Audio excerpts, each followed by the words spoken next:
السلام علیکم۔ اس ویڈیو میں ہم سورۃ الحجرات کی آیت نمبر 5 کے لفظ نمبر 12 کو سمجھیں گے۔ اللہ۔ اس کلمے کو اگر توڑا جائے تو یہ الف لام اور الہ پر مشتمل ہے۔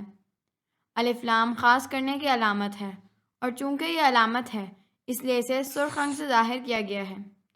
اب لفظ الہ کو سمجھنے کی کوشش کرتے ہیں۔ الہ کا مطلب ہے معبود۔ یہ اصل لفظ ہے اور اسے کالے رنگ سے ظاہر کیا گیا ہے۔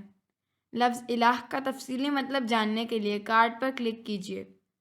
لہٰذا اللہ کا مطلب بنا خاص معبود، جسے ہم اردو زبان میں اللہ بھی کہتے ہیں۔ یہاں یہ بات بھی غور طلب ہے کہ قرآن مجید کے لفظ الہ اور اردو کے لفظ الہ دونوں کا مادہ الف لام اور ہے اور دونوں میں معبود کا مطلب پایا جاتا ہے۔ لہٰذا قرآن مجید کا لفظ الہ اردو کا لفظ الہ بنا ہے۔ اردو میں اس کا ایک استعمال الہ العالمین یعنی تمام جہانوں کا معبود بھی ہے۔